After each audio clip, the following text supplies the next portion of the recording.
وہاں کسی حد تک اپنے ماتحت کام کرنے والے ملازم کے حق میں نرم بھی تھے، ہمارا ہر لحاظ سے خیال رکھنے والے شخص تھے۔ بعد میں مجھے ان کے بارے میں وہ یہ تفصیل سے پتہ چلا کہ وہ مذکورہ اخبار کے بہت پرانے ملازم ہیں۔ مالک شیرانی صاحب ان پر بہت اعتماد کرتے تھے، بلکہ وہی اخبار کے ریگولر معاملات سنبھالتے تھے، یعنی اس کی تیاری، فروخت، ملازمین کی تنخواہیں وغیرہ وغیرہ۔ وہ اخبار کا ہفتہ روزہ ادبی صفحہ بھی نکالتے تھے، اور اس میں وہ مصنفین، شاعروں وغیرہ کو جہاں لکھنے کا موقع فراہم کرتے تھے، وہاں وہ ہر ہفتہ اس میں اپنی تحریر کردہ کوئی نہ کوئی سچی کہانی، آپ بیتی وغیرہ لکھتے تھے۔ انہیں کتابیں پڑھنے کا بہت شوق تھا۔ وہ فارغ وقت میں مختلف کہانیاں پڑھتے رہتے تھے۔ وہ پراسرار ماورائی طرز کی کہانیاں زیادہ پڑھتے اور لکھتے تھے۔ وہ شادی شدہ تھے۔ ان کا ایک بیٹا تھا جس کی عمر 14 سال کے قریب تھی۔ سنا تھا کہ انہوں نے اپنی خالہ کی بیٹی سے محبت کی شادی کی تھی۔ وہ اپنی بیوی سے اتنی محبت کرتے تھے کہ وہ اس کا ہر ممکن خیال رکھتے تھے۔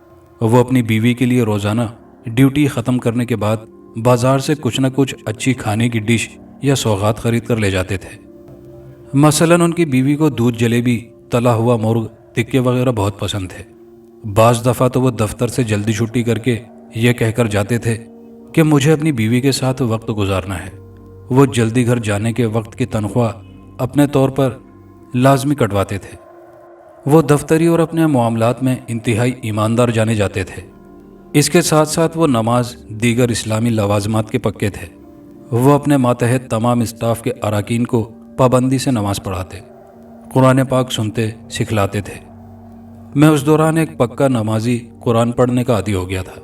میں مغل صاحب کو دعائیں دیتا تھا کہ میں ان کی بدولت نیکی کے راستے کی جانب مائل ہوا۔ ایک دن دفتر میں اطلاع آئی کہ مغل صاحب کی بیوی جگر کے مرض میں مبتلا ہو کر شدید بیمار ہو گئی ہے۔ مغل صاحب دفتر نہیں آ رہے تھے۔ ان کا پتہ چلا کہ وہ اس کے علاج معالجے میں بھاگ دوڑ میں مصروف ہیں۔ چند دن بعد یہ پتہ چلا کہ ان کی بیوی کے جگر کا مرض اتنا بڑھا کہ وہ بیچاری اللہ کو پیاری ہو گئی۔ ہم دفتر کے تمام اہلکار بمم مالک شیرانی صاحب جب مرحومہ کے جنازے میں شرکت کے لیے پہنچے تو وہاں ہم نے دیکھا کہ مغل صاحب دیواروں سے دیوانہ وار سر مار کر اپنی مرحومہ بیوی کو یاد کرتے ہوئے روئے جا رہے تھے۔ نسرین تو کہاں چلی گئی؟ اب میں کس کے سہارے جیوں گا؟ کاش تیری آئی مجھے آ جاتی۔ ان کا ماتھا دیواروں کے ٹکرانے کی وجہ سے بری طرح لہو لہان ہو گیا تھا۔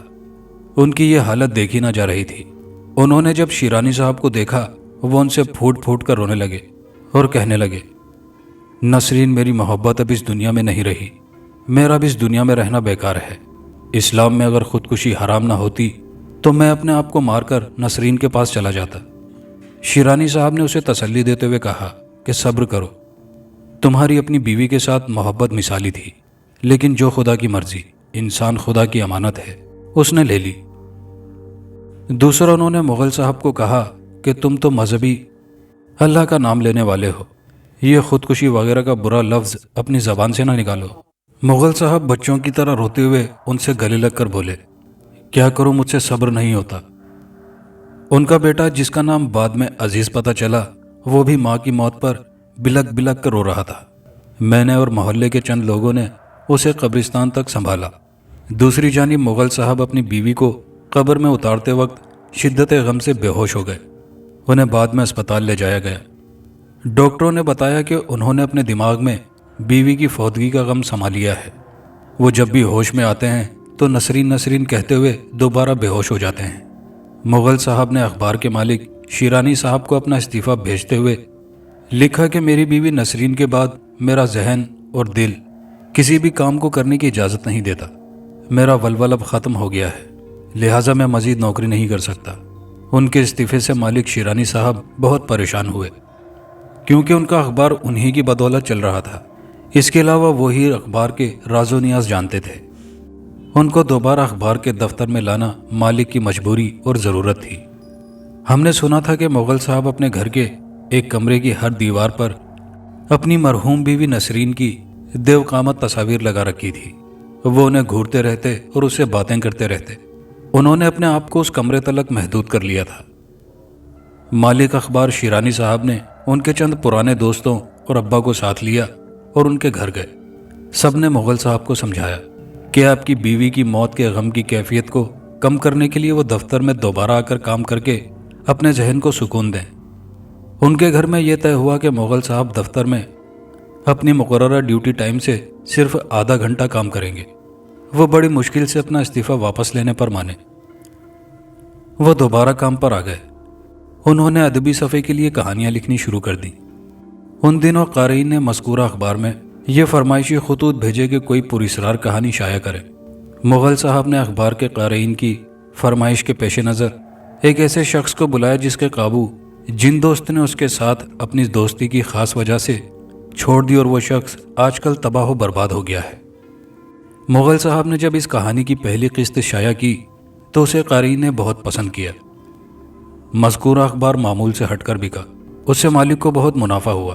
شیرانی صاحب نے ادبی صفحے کے تمام اسٹاف کو اضافی اعزازیہ دیا۔ ابھی دوسری قسط کے شائع ہونے کی تیاری ہو رہی تھی کہ اس دوران مغل صاحب ایک بار پھر اخبار کا دفتر چھوڑ کر چلے گئے۔ پریشانی کی یہ بات ہوئی کہ انہوں نے مالک یا کسی کو اپنے جانے کا نہ تو کوئی سبب بتایا اور نہ ہی بتایا کہ وہ کب واپس آئیں گے۔ مالک شیرانی صاحب نے مجھے مغل صاحب کی خیریت معلوم کرنے کے لیے بھیجا۔ جب میں ان کے گھر گیا، وہاں جا کر میں نے یہ بڑا عجیب منظر دیکھا کہ مغل صاحب کے کپڑے پھٹے ہوئے، ان کے چہرے پر ایسے زخم کے نشانات تھے جیسے کسی انسان نے انہیں اپنے ناخنوں سے نوچا ہو۔ مجھے ان کی یہ ناگفتہ بے حالت دیکھ کر تجسس اور پریشانی ہوئی۔ میں نے ان سے پوچھا کہ آپ کی ایسی حالت کیسے ہوئی؟ تو انہوں نے روتے ہوئے کہا کہ میں نے جب سے اخبار میں فلاں شخص کی جن سے دوستی والی کہانی لکھی ہے، میرے گھر میں بڑی بھیانک کہانی بن گئی ہے۔ کہانی؟ کیسی کہانی؟ میں نے سوالیہ انداز میں ان سے ششدر ہو کر پوچھا تو وہ اپنا سر پکڑ کر زمین پر اکڑو بیٹھ کر پھوٹ پھوٹ کر رونے لگے۔ میں نے ان کے کندھے پر تسلی کے لیے دونوں ہاتھ رکھتے ہوئے کہا، آپ آرام سے کھڑے ہو جائیں اور مجھے آرام سے اپنی پریشانی کا سبب بتائیں۔ وہ زمین سے روتے ہوئے اٹھے تو انہوں نے مجھے کہا، تم مجھے سامنے والے تھڑے پر بٹھا دو۔ جی لگتا ہے آپ کی طبیعت ٹھیک نہیں ہے، لازماً آپ بڑی مشکل میں ہیں۔ میرا خیال ہے کہ مجھے آپ کے گھر میں جا کر آپ کی روداد سننی چاہیے۔ نہیں بیٹا، میں تمہیں اپنے گھر میں نہیں لے جا سکتا۔ کیوں؟ خیریت؟ آپ کے گھر میں کون سی ایسی بات ہو گئی جس کی بنا پر آپ مجھے اپنے گھر میں نہیں لے جانا چاہ رہے؟ انہوں نے مجھے بتایا کہ جب سے میں نے اس شخص کی اس کے جن کی دوستی کے بارے میں پراسرار پلاٹ کی کہانی کی پہلی قسط لکھی ہے، اس وقت سے میرا بیٹا عزیز کچھ دماغی طور پر دیوانہ سا ہو گیا ہے۔ اس نے گھر کی ایک ایک چیز توڑ پھوڑ کر برباد کر دی ہے۔ اس نے مجھے بھی بے دردی سے زد و کوب کیا ہے۔ آپ کی لکھی کہانی اور اس کے دیوانے پن سے کیا تعلق ہے؟ میں نے ان سے پوچھا تو انہوں نے بتایا کہ میرا بیٹا مجھے کہتا ہے کہ آپ اس شخص کے جن دوست کی دوسری قسط نہ لکھنا۔ جب میں نے عزیز سے پوچھا کہ میں کیوں نہ اس کی دوسری قسط لکھوں تو وہ کہتا ہے کہ میرے خواب میں ایک بڑی بھیانک شکل والا جن آتا ہے اور وہ مجھے کہتا ہے کہ اپنے باپ کو منع کر کہ وہ اخبار کی نوکری چھوڑ دے اور میری اور میرے دوست کے درمیان دوستی میں رکھنا پڑنے کی کہانی نہ لکھے۔ میرا اکلوتا بیٹا دن بدن ذہنی طور پر اتنا جنونی ہو گیا ہے کہ اس نے نہ صرف میرے گھر کی ہر چیز توڑ پھوڑ دی ہے بلکہ مجھے بھی بری طرح مارا پیٹا نوچا ہے اور خود بھی آدھا پاگل سا ہو گیا ہے۔ وہ ہر وقت بہکی بہکی باتیں کرتا ہے۔ مغل صاحب نے مجھے کہا کہ یہ کیسے ممکن ہے کہ میں اپنی لکھی اتنی اچھی کہانی کو بیچ راستے میں چھوڑ دوں۔ کہانیاں لکھنا، اخبار میں نوکری کرنا میرا روزگار ہے۔ میں یہ بات اپنے بچے کو سمجھاتا ہوں لیکن اس کے دماغ میں میری کوئی منطق نہیں بیٹھتی۔ انہوں نے مجھے اپنا گھر دکھایا اور وہاں دیکھ کر ایسا لگ رہا تھا جیسے کہ کسی نے اس مکان کو ادھیڑ دیا ہو۔ وہاں ہر طرف تباہی، برتن، کپڑے، دیگر ضروریات کی سب چیزیں بکھری ٹوٹی پھوٹی بے ترتیب پڑی ہوئی تھی۔ پیروں میں کھڑکیوں، روشن دانوں کے ٹوٹے شیشے آ رہے تھے، یہاں تک کہ دیواروں کے پلستر بھی ادھڑے ہوئے تھے۔ مجھے ان کا گھر کوئی بھوت بنگلے کی طرح ڈراؤنا سا لگا۔ سچی بات ہے، میں اس گھر سے جلد باہر نکلنا چاہتا تھا۔ انہوں نے بتایا کہ پاگل عزیز کو محلے کے چند نوجوانوں نے بڑی مشکل سے قابو کر کے دماغی امراض کے ماہر ڈاکٹر کو دکھانے کے لیے لے گئے ہیں۔ دیوانگی کی وجہ سے اس میں اتنی طاقت آ گئی ہے کہ وہ 5 سے 7 جوان لڑکوں کو بری طرح پٹک دیتا ہے، لیکن اسے اس وقت میں نے نہیں دیکھا تھا۔ میں نے جب واپس آ کر شیرانی صاحب کو مغل صاحب کی پریشانی اور ان کی فقیرانہ بدحالی اور ان کے تباہ حال گھر کے بارے میں بتایا تو وہ خود بھی بڑے پریشان ہوئے۔ اس دوران مغل صاحب ایک آدھ دفعہ دفتر آئے۔ انہوں نے شیرانی صاحب کو کہا کہ میں آج کل ذہنی طور پر بہت پریشان لگتا ہوں، لگتا ہے خوشیاں سکون میری زندگی سے کافور ہو چکا ہے۔ پہلے میری محبت میری بیوی نسرین عین جوانی میں بے وقت مجھے تنہا چھوڑ گئی۔ ابھی میں اس کی موت کے صدمے کی حالت سے نکلا ہی نہ تھا کہ اب میرا اکلوتا بیٹا عزیز نیم پاگل ہو گیا ہے۔ اس نے نہ صرف مجھے مارا کوٹا ہے بلکہ میرے گھر کی ہر چیز کو تہس نہس کر دیا ہے۔ انہوں نے مزید بتایا کہ جس دن سے میں نے فلاں شخص کی پراسرار جناتی پلاٹ کی حامل کہانی لکھی ہے، میرا بیٹا کہتا ہے کہ مجھے خواب میں وہ جن آتا ہے جس کا کردار میں نے اپنی کہانی میں پیش کیا ہے، اور وہ جن مجھے کہتا ہے کہ اپنے باپ کو کہو کہ وہ اس کہانی کی مزید قسطیں نہ لکھے، ورنہ وہ بڑے دھمکی والے انداز میں کہتا ہے۔ میں اپنے بیٹے کو کہتا ہوں کہ کہانیاں لکھنا، اخبار میں نوکری کرنا میری روزی روٹی کا وسیلہ ہے، اسے میں چھوڑ نہیں سکتا۔ مالک شیرانی صاحب نے ان سے پہلے ہمدردی کے روایتی کلمات کہے، اس کے بعد ان سے درخواست کی کہ وہ اس پراسرار کہانی کو مکمل کریں۔ اگر آپ نے ایسا نہ کیا تو ہمارے اخبار کی ساکھ کو بہت نقصان ہوگا۔ انہوں نے جب حتمی طور پر اسے مزید لکھنے سے انکار کیا تو شیرانی صاحب نے ان پر زور دیا کہ ایک آدھ قسط اور لکھ دیں، اور پھر بعد میں آپ سے اس شخص کی بقیہ کہانی سن کر ہم کسی اور رائٹر سے لکھوا لیں گے۔ مغل صاحب اس بات پر راضی ہو گئے۔ انہوں نے اس کہانی کی ایک اور قسط لکھ کر اخبار میں شائع کر دی۔ اس کے چھپنے سے پھر سے اخبار کے ادبی صفحے کی واہ واہ ہو گئی۔ قارئین نے اس پراسرار کہانی کے پلاٹ کو بہت پسند کیا۔ بہت سے اخبار بھی انہوں نے راوی کہانی کا انٹرویو شائع کرنے کی فرمائش، یعنی شہر کا ڈپٹی کمشنر اور فلم کے چند مشہور ایکٹر بھی شیرانی صاحب کے پاس تعریف کے لیے آئے۔ ابھی اخبار کے معاملات کچھ معمول پر آئے ہی تھے کہ ایک دن پھر اخبار کے دفتر میں یہ دلخراش خبر آئی کہ مغل صاحب کو ان کے بیٹے نے انہیں رات کے تیسرے پہر سر پر 24 ڈنڈے سے شدید ضربیں لگا کر انتہائی قریب المرگ حد تک زخمی کر دیا۔ یہ خبر سن کر ہم سارے لوگ بما شیرانی صاحب کے مغل صاحب کو دیکھنے اسپتال گئے تو وہ اپنی زندگی کی تقریباً آخری سانس لے رہے تھے، جبکہ پولیس نے اس کے پاگل بیٹے کو اپنے حصار میں لیا ہوا تھا۔ دلچسپ بات یہ ہے کہ ہمیں ان کا بیٹا عزیز اس وقت نارمل حالت میں اور حاضر دماغ لگا۔ شیرانی صاحب نے مغل صاحب سے کچھ بات کرنا چاہی تو وہاں موجود ڈاکٹروں نے ان سے باتیں کرنے کے لیے روک دیا۔ پولیس نے ان کے بیٹے سے پوچھا کہ تو نے اپنے باپ کو کیوں مارا کوٹا اور گھر کو مکمل برباد کیوں کر دیا؟ تو اس نے جواباً کہا، خدا کی قسم میں پاگل دیوانہ نہیں ہوں، باہوش ہوں۔ میرے باپ کے گھناؤنے کاموں کے راز میرے سامنے آنے پر میں نے اس کا یہ حل کیا۔ میں نے تو اسے اس کے جرم کے لحاظ سے بہت نرم ہلکی سزا دی ہے، یہ تو موت کا حقدار تھا۔ تھانے دار نے اپنے سر پر تفکرانہ انداز میں اپنا ہاتھ رکھا اور آہستگی سے بولا، مجھے تیری باتوں اور ذات میں بڑا ابہام اور پہلیاں نظر آ رہی ہیں۔ یہ تو اپنے باپ کے متعلق اتنی تذلیل والی باتیں کیوں کر رہا ہے؟ مجھے اصل معاملہ بتا۔ اس لڑکے نے روتے ہوئے کہا کہ تم سب مجھے برا ناخلف بیٹا سمجھ رہے ہوگے، لیکن مجھے اپنے باپ اور گھر پر اتنا غصہ ہے۔ میں نے اپنے خواب میں آنے والے جن کی جانب سے ان کے بارے میں بھیانک رازوں کے انکشافات کے بعد ان کا یہ حل کیا ہے۔ اس نے آگے تفصیل سے یہ بیان دیا کہ میرے خواب میں وہ جن آتا تھا جس کی میرے والد اخبار کے ادبی صفحے میں قسط وار کہانیاں لکھ رہے تھے۔ اس جن کو خواب میں دیکھنا میرا ہی حوصلہ تھا۔ اس کی شکل بہت دل دہلا دینے والی تھی۔ اس کا بڑا سا گائے کی مانند کالا چہرہ اور اس پر ایک بڑا سا سینگ ناقابل دید تھا۔